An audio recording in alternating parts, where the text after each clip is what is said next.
नमस्कार, स्वागत है आप सभी का MH1 प्राइम न्यूज़ के खास कार्यक्रम आज की चर्चा में। और दर्शकों, आज हम बात करेंगे उत्तराखंड विधानसभा में बैकडोर से हुई भर्तियों पर बड़ी चोट की। जी हां, उत्तराखंड विधानसभा अध्यक्ष रितु खंडूरी भूषण ने शासन को एक सिफारिश भेजी है। दरअसल विवादों में घिरी करीबन 250 नियुक्तियों को रद्द करने की ये सिफारिश विधानसभा अध्यक्ष की तरफ से शासन को भेजी गई है। ये अपने आप में एक बड़ी कार्रवाई मानी जा रही है। इसके अलावा विधानसभा सचिव मुकेश सिंघल को भी उन्होंने सस्पेंड कर दिया है। तो ये अपने आप में दूसरी एक बड़ी कार्रवाई है और यही वजह है कि आज हम इस मुद्दे पर विशेष रूप से चर्चा कर रहे हैं। हमारे साथ हमारे स्टेट हेड योगेश राणा जी हमारे साथ हैं। इसके अलावा हमारे संवाददाता नवीन शुक्ला जी हमारे साथ हैं। आप दोनों का बहुत बहुत स्वागत है। Thank you. उत्तराखंड के इतिहास में अब तक ये सबसे बड़ी कार्रवाई मानी जा रही है सर। किस रूप में देखें विधानसभा अध्यक्ष ने जो सिफारिशें शासन को भेजी हैं? ये उत्तराखंड के राजनीतिक इतिहास की सबसे बड़ी घटना इसको कहा जा सकता है, क्योंकि उत्तराखंड में राजनीतिक तौर पर एक आरोप बड़ा लगता रहा है। उत्तराखंड के गठन के साथ ही लगता रहा है कि उत्तराखंड में कहीं न कहीं राजनीतिक शुचिता की बहुत कमी दिखी है। राजनेताओं के और अफसरों के गठजोड़ की वजह से उत्तराखंड को वो नहीं मिला बहुत 20-22 सालों में जिसकी मांग हमेशा होती रही है। आम आदमी हमेशा ठगा सा महसूस करता रहा है और बीच में बहुत ऐसे अवसर आए हैं जब नेता और अफसरों का गठजोड़ बीच बीच में साफ साफ सामने आता हुआ भी दिखा है। तो इसको 2-3 एंगल से देखने की जरूरत है। एक, ये बहुत बड़ा फैसला है राजनीतिक शुचिता को लेकर, क्योंकि ये जो नियुक्तियां तकरीबन 250 नियुक्तियां निरस्त करने की निर्देश जारी कर दिया गया है। तो ये जो 250 नियुक्तियां हैं, इसमें ये सारी की सारी, इनमें से बड़ी संख्या में जो नियुक्तियां है, ये माना जाता है कि ये जो प्रभावशाली लोग हैं, वो राजनीति से जुड़े हुए लोग, वो अफसरशाही से जुड़े हुए लोग, या फिर वो नेताओं के पास बैठने वाले लोग, उनके करीबी लोगों को नियुक्त किया गया था। इसमें नियमों को कितना तोड़ा गया और कितना नियमों का अवहेलना की गई, इस पर भी पूरी की पूरी रिपोर्ट जांच समिति ने दी है। तो उस जांच रिपोर्ट में क्या है और उस जांच रिपोर्ट के जो बिंदु है उनका क्या मतलब निकलता है, इस पर हमारे जो सीनियर रिपोर्टर नवीन शुक्ला उस पर चर्चा करेंगे। लेकिन इसमें एक चीज़ पे चर्चा करने की बहुत ज़रूरत है। ये मैं कहता हूँ कि उत्तराखंड की राजनीति में ऐतिहासिक फैसला है और इसका एक सबसे बड़ा प्रमाण है। समिति ने अपनी रिपोर्ट में साफ साफ लिखा है कि ये जो नियुक्तियाँ हुई है, ये संविधान के अनुच्छेद 14 और 16 का सीधे सीधे उल्लंघन है। संविधान का अनुच्छेद 14 और 16 आपको समानता का अधिकार देता है न्यायिक प्रक्रिया में भी, और जो सेवा का अधिकार है नियुक्तियों में, जो राज्य सरकार की नियुक्तियों में, और वो समस्त जो इस तरह की प्रक्रिया है उनमें आपको समानता का अधिकार देता है। तो ये एक बहुत बड़ा फैसला है उत्तराखंड की राजनीति में। और इसके साथ साथ 250 नियुक्तियों को रद्द करने से जो नौकरशाही है और जो नेता, इनमें एक संदेश जाएगा। तो मैं ये मानता हूँ कि ये जो पूरा का पूरा फैसला है, ये आने वाले समय में उत्तराखंड की राजनीति को बहुत हद तक बदलता हुआ साफ साफ दिखेगा। और अब तक का सबसे बड़ा ये फैसला माना जा रहा है। जो समिति की ओर से जो रिपोर्ट सौंपी गई है उसमें क्या कुछ खास रहा है, उसको बताने के लिए नवीन शुक्ला जी हमारे साथ हैं। आज जो समिति ने, माफ कीजिएगा, कल देर शाम ये समिति ने रिपोर्ट सौंप दी थी विधानसभा अध्यक्ष को, उस रिपोर्ट में क्या कुछ खास था, ये बताइए। जी अंकित जी, निश्चित तौर पर जिस तरीके से आज जो ये प्रक्रिया हुई है, ये उत्तराखंड के लिए सबसे एक बहुत बड़ा मैसेज देने का काम किया गया है। इसके साथ ही समिति लगातार काम कर रही थी। लगभग 20 दिन में ये रिपोर्ट तैयार की गई और इसके साथ ही जो तमाम सारी जो चीज़ें निकल के आई हैं, कुछ पॉइंट्स समिति ने दिए हैं। जैसे इसमें आप देख सकते हैं, सेवा का विभिन्न पदों पर सीधी भर्ती के लिए निर्धारित चयन समिति का गठन नहीं किया गया। इस प्रकार से नियुक्तियां जो हैं वो चयन समिति के माध्यम से नहीं की गई थी। तो एक पॉइंट ये रहा। तदर्थ नियुक्ति किए जाने हेतु ना तो कोई विज्ञापन जारी किया गया था, ना ही कोई सूचना दी गई थी। इसके साथ ही जो रोजगार कार्यालय है, क्योंकि सेवा योजन कार्यालय एक बहुत बड़ी बात होती है, सेवा योजन कार्यालय से डाटा निकाला जाता है। जो बेरोजगार लोग हैं वो लगातार अपना अप्लाई करते हैं। इसके बाद जो विभाग होते हैं, चाहे विधानसभा की बात करें या सचिवालय की बात करें, तो वहाँ विभाग अपने हिसाब से लोगों को लेता है, जो अभ्यर्थी हैं उन्हें लेता है। तो सेवा योजन विभाग को भी इन्वॉल्व नहीं किया गया। सेवा योजन विभाग से ना तो कोई डाटा मंगाया गया, समिति ने ये रिपोर्ट में दिया है। इसके साथ ही अगर बात की जाए ना तो कोई प्रतियोगिता परीक्षा की गई, ना कोई विज्ञापन निकाला गया, तो कहीं ना कहीं समिति ने जो ये इतने सारे सारी खामियां हैं वो बता दी है। आज विधानसभा अध्यक्ष ने क्या कुछ बड़ी बातें कही है अपनी प्रेस कॉन्फ्रेंस में? निश्चित तौर पर प्रेस कॉन्फ्रेंस में विधानसभा अध्यक्ष ने कहा था कि जो कमेटी है, कमेटी ने लगातार काम किया, करीब 20 दिन तक काम किया और इसके साथ ही सभी तथ्यों पर, सभी पहलुओं पर जांच की गई, रिपोर्ट पूरी तरीके से तैयार की गई। जो ये हजारों पन्ने की रिपोर्ट जो तैयार की गई है वो लगातार काम करने के साथ ही, इसके साथ ही जो सचिवालय के कर्मचारी हैं उनकी भी सहायता ली गई।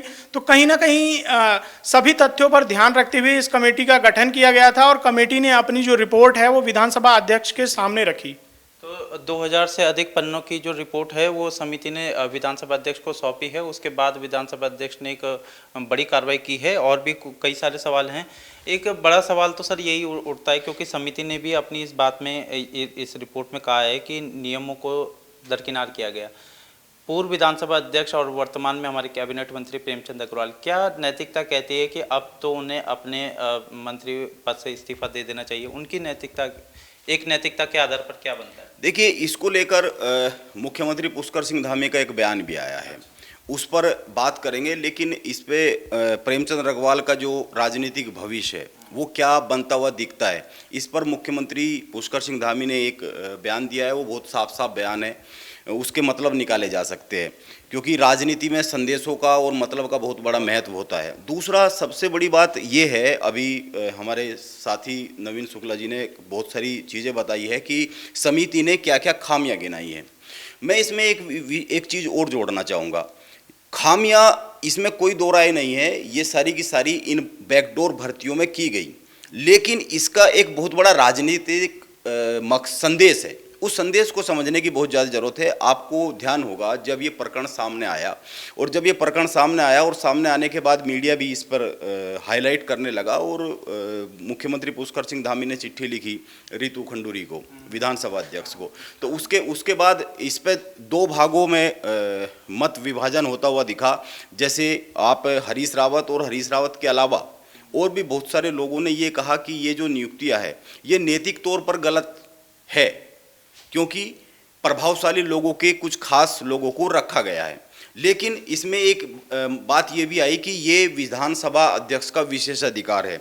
अभी मैं इसमें देख रहा था जो उत्तराखंड सरकार का 2015 का गजट नोटिफिकेशन है वो भी है, और जो हाईकोर्ट और सुप्रीम कोर्ट को में इसमें मामला गया था और उस समय पे जो हाईकोर्ट सुप्रीम कोर्ट ने इस पर टिप्पणी की थी उसको लेकर भी है। तो पहले ये जैसे बात आती थी कि विधानसभा अध्यक्ष को संविधान के अनुच्छेद 187 के तहत बहुत सारे अधिकार मिले हुए, वो इसको इस तरह नियुक्तियों को कर सकते हैं। लेकिन एक दूसरी बात ये उसी समय चर्चा में आई थी कि संविधान का अनुच्छेद 14 और 16 समानता का अधिकार देता है, तो आप ये नहीं कर सकते कि किसी भी काम को ये खास आदमी घोषित करके उसको दे दे और दूसरे आदमी को इसलिए नहीं दे सकते कि वो किसी का खास है, खास नहीं है, इसलिए नहीं दे सकते।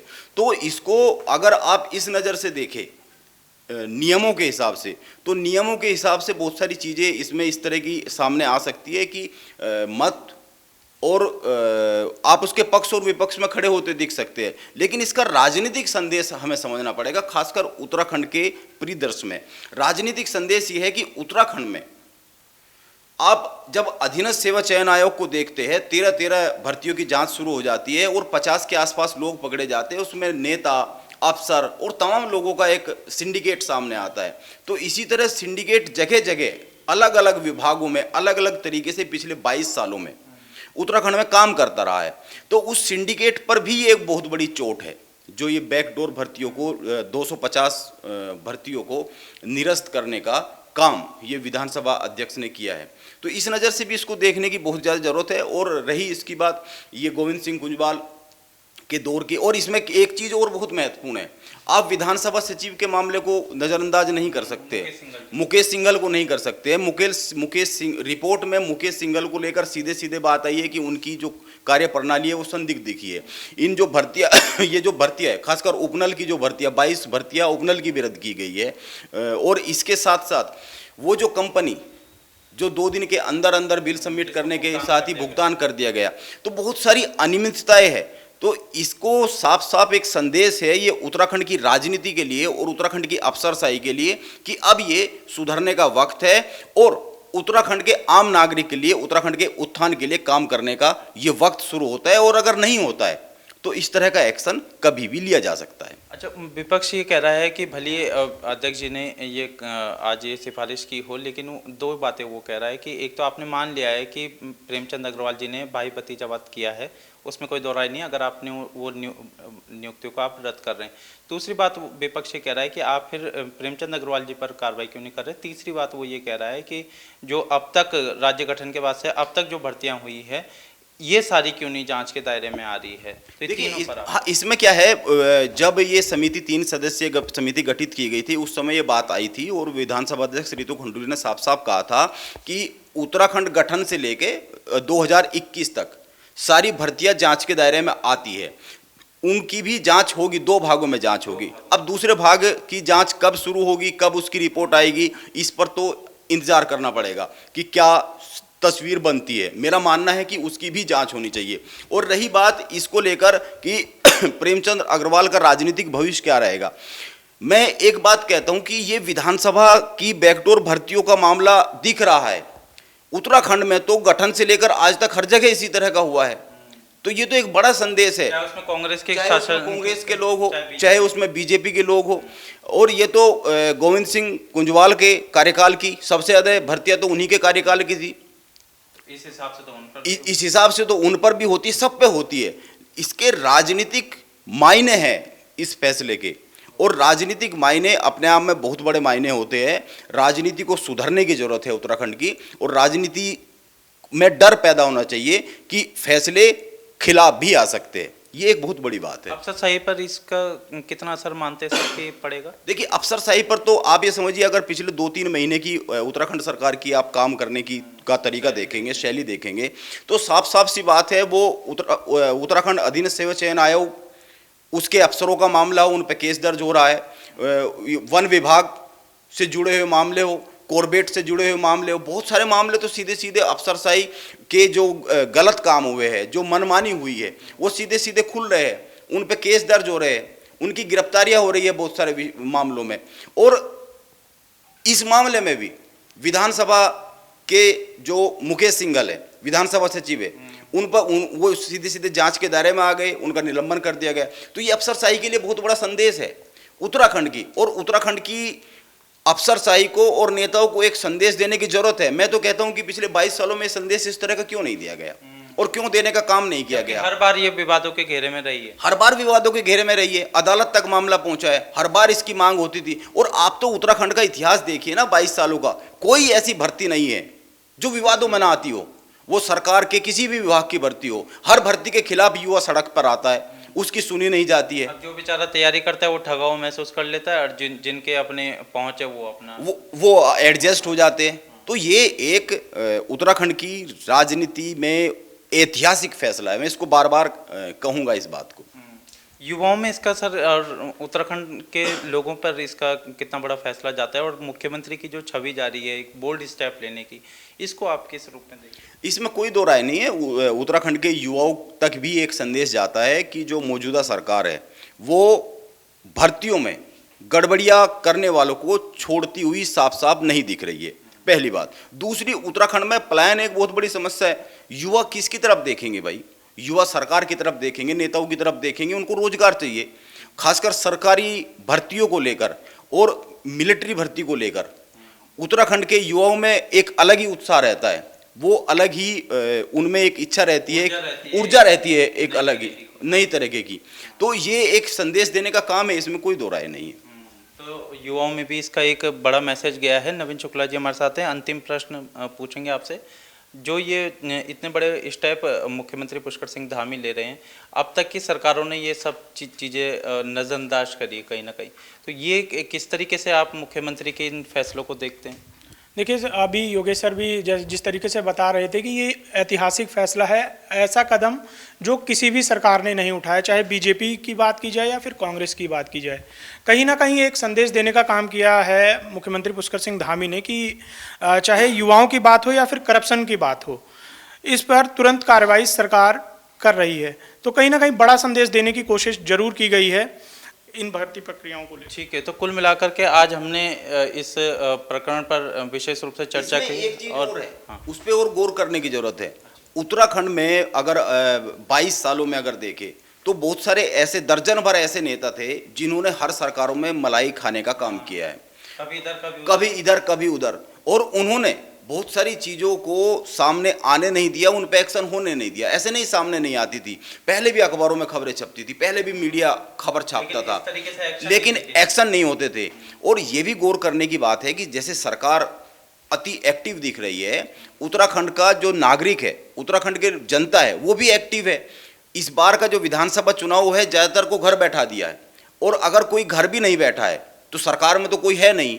और जो राजनीतिक पार्टियां यहाँ की बड़ी दोनों भाजपा और कांग्रेस में है, तो वो भी, और भाजपा और कांग्रेस में बहुत ज़्यादा कोई एक्टिव नहीं है, वो सब ठिकाने लग चुके हैं उत्तराखंड की राजनीति में। तो ये मान के चलना चाहिए कि उत्तराखंड की राजनीति में एक नए दौर की शुरुआत होती हुई दिख रही है, नए दौर की शुरुआत होते हुए दिख रही है। और कहीं ना कहीं एक जो बड़े बोल्ड स्टेप लिए जा रहे हैं, निश्चित ही मुख्यमंत्री पुष्कर सिंह धामी की जो छवि है वो काफ़ी सकारात्मक हुई है, इसमें कोई दो राय नहीं है। बहरहाल आप दोनों का बहुत बहुत शुक्रिया इस महत्वपूर्ण मुद्दे पर बातचीत करने के लिए। तो कुल मिलाकर के आज हमने बैकडोर भर्तियों पर बड़ी चोट के माध्यम से इस पूरे प्रकरण पर चर्चा करने की कोशिश की। आपको हमारा काम कैसा लगता है, आपको हमारा ये वीडियो कैसा लगा है, ये चर्चा कैसे लगी है, इस पर अपनी राय जरूर दीजिएगा। फिलहाल मुझे दीजिए इजाज़त, नमस्कार।